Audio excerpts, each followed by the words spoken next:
Hello everyone, back to my channel আবিদাস রান্নাঘরে সকলকে স্বাগত। আসসালামু আলাইকুম। কেমন আছো বন্ধুরা? আই হোপ সকলে ভালো আছো। আমিও ভালো আছি পরিবার নিয়ে। প্রতিদিনের মতো আজকেও আর একটি রেসিপি নিয়ে চলে এসেছি তোমাদের মাঝে। আজকে আমার রেসিপি হচ্ছে পাকিস্তানি বিফ পেশোয়ারি। এই পাকিস্তানি বিফ পেশোয়ারি পাকিস্তানের একটি জনপ্রিয় রেসিপি। তো পাকিস্তানি বিফ পেশোয়ারি আজকে অথেন্টিকভাবে তোমাদের সঙ্গে আমি শেয়ার করব। পাকিস্তানি বিফ তৈরি করার জন্য এখানে আমি 1 কেজিরও বেশি মাংস নিয়েছি। আর মাংস আমি সব রকমের নিয়েছি, সলিড মাংস, হাড় এবং তেল সহ। এই রেসিপিতে কোনো রকম তেল ব্যবহার হয় না, তো একটু তেলালা মাংস বা চর্বি সঙ্গে নিতে হবে। তো আমি গ্যাসের উপর একটি কড়াই দিয়ে তাতে 4 টেবিল চামচ ঘি দিয়ে দিচ্ছি। আর এই রান্নাটি আজকে শুধু ঘি দিয়েই রান্না করব, কোনো রকম তেল ব্যবহার করব না। তোমাদের কাছে যদি ঘি না থাকে তাহলে কিন্তু তেল দিয়েও তোমরা এই রান্নাটি করতে পারো।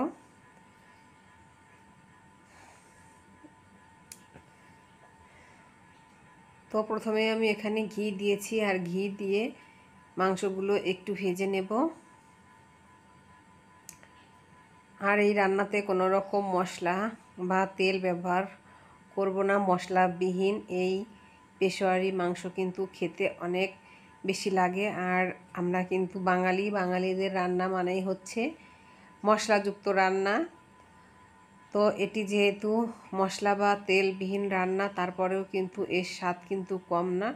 বাঙালিদের কাছেও কিন্তু আমাদের জনপ্রিয় হয়ে এসেছে। তো আমি এখানে স্বাদমতো লবণ দিয়ে দিচ্ছি।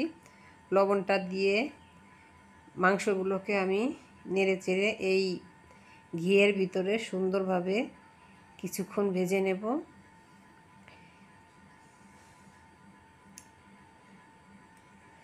তো মাংসটাকে আমি ভেজে নেওয়ার পরে সমস্ত মশলা কিন্তু অ্যাড করে দিব। প্রিয় বন্ধুরা, তোমরা যারা আমার ভিডিও দেখতে দেখে এ পর্যন্ত এসেছো, আমার ভিডিওর সঙ্গে লাইক দিতে ভুলে গিয়েছো, অবশ্যই একটি লাইক দিয়ে ভিডিওটি কন্টিনিউ করো। আর নতুন যে সকল বন্ধুরা আমার চ্যানেলটিকে ভিজিট করেছো, অবশ্যই চ্যানেলটিকে সাবস্ক্রাইব করে চ্যানেলের পাশে থেকে যেও। আমিও তোমাদের কমেন্ট ধরে তোমাদের পরিবারে চলে যাব। আর ফেসবুক থেকে যারা আমার এই ভিডিওটি দেখবে, অবশ্যই আমার পেজটি ফলো দিয়ে রাখবে। তো এখন আমি কয়েক টুকরো আলু দিয়ে দিচ্ছি। আর আলুটা ছোট ছোট সাইজের নিয়েছি। আলুটাকে ছিলে আমি কিন্তু আলুটা আস্তই দিয়েছি। আর এখানে আমি কয়েকটা রসুন দিয়ে দিচ্ছি। তোমরা যদি রসুন না খেতে চাও তাহলে কিন্তু রসুনটা স্কিপ করতে পারো। যেহেতু আমার কাছে রসুনটা ভালো লাগে, তা আমি রসুনটা দিয়ে দিচ্ছি। আর দিয়ে দিচ্ছি কয়েকটা পেঁয়াজ, দিয়ে দিচ্ছি কয়েক টুকরো আদা, আর দিয়ে দিচ্ছি এখানে আমি টমেটোর শর্ত। আমার হাতের কাছে টমেটো নেই, তো টমেটো থাকলে টমেটোটাই দিতাম। তো যেহেতু টমেটো নেই, এখানে আমি টমেটোর শর্ত দিয়েছি। আর এখানে আমি 4টা নাগামরিচ দিয়ে দিয়েছি।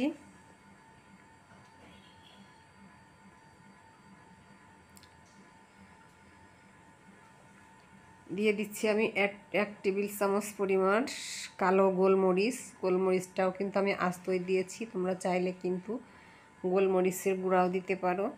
তো সমস্ত উপকরণগুলো দিয়ে আমি কিন্তু এখন ঢাকনা দিয়ে কিছুক্ষণ কুক করে নেব।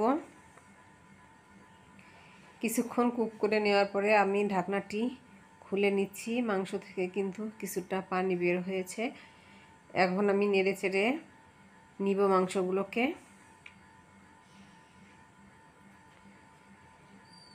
এই রান্নাটি করতে কিন্তু অনেকটাই সময় লাগে, যেহেতু মাংসর সাইজটা বড়। আমার কিন্তু রান্না করতে 1 ঘন্টা টাইম লেগেছিল। আমি সমস্ত মশলা দিয়ে কিন্তু এটাকে ঢেকে রেখে দিয়েছিলাম গ্যাসটাকে লো করে দিয়ে। তো তোমরা চাইলে কিন্তু এর ভিতরে একটু পানি দিয়ে দিচ্ছি, আর তোমরা চাইলে কিন্তু এই রান্নাটা প্রেসার কুকারও করে নিতে পারো। তো প্রেসার কুকারে রান্না করলে কিন্তু এই আসল মাংসের টেস্টটা কিন্তু পাওয়া যাবে না।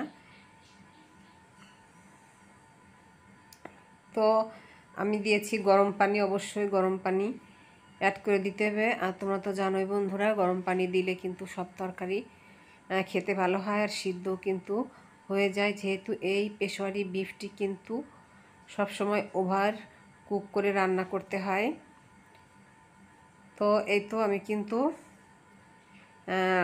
রান্না কিন্তু এখন আমার শেষ। আমি একটু তোমাদেরকে চিপে দেখাচ্ছি। আলুটা কিন্তু একদম এক নখ দিয়ে ঠাসা দেওয়ার সাথে কিন্তু আলু ভর্তা হয়ে গিয়েছে, দেখে বোঝা যাচ্ছে যে কতটা সিদ্ধ হয়েছে। আর এখানে আমি রসুনটাও কিন্তু এক ঠাসা দেওয়ার সঙ্গে কিন্তু রসুনের কষগুলো বের হয়ে গিয়েছে। আর মাংসটাও দেখছো কতটা কিন্তু সিদ্ধ হয়ে গিয়েছে। আর আবারও বলছি, এই পেশোয়ারি বিফটা কিন্তু ওভার কুক করে রান্না করতে হয়। আর এতটাই মজা হয়েছিল বন্ধুরা।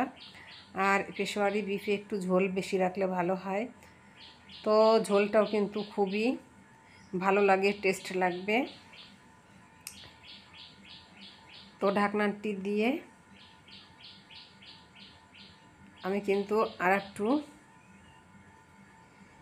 কুক করে নিয়েছিলাম, যেহেতু আমার কাছে মনে হলো যে মাংসটা আর একটু সিদ্ধ হওয়ার প্রয়োজন আছে। তো এখন আমি মাংসগুলোকে আবারও একটু নেড়ে দিচ্ছি।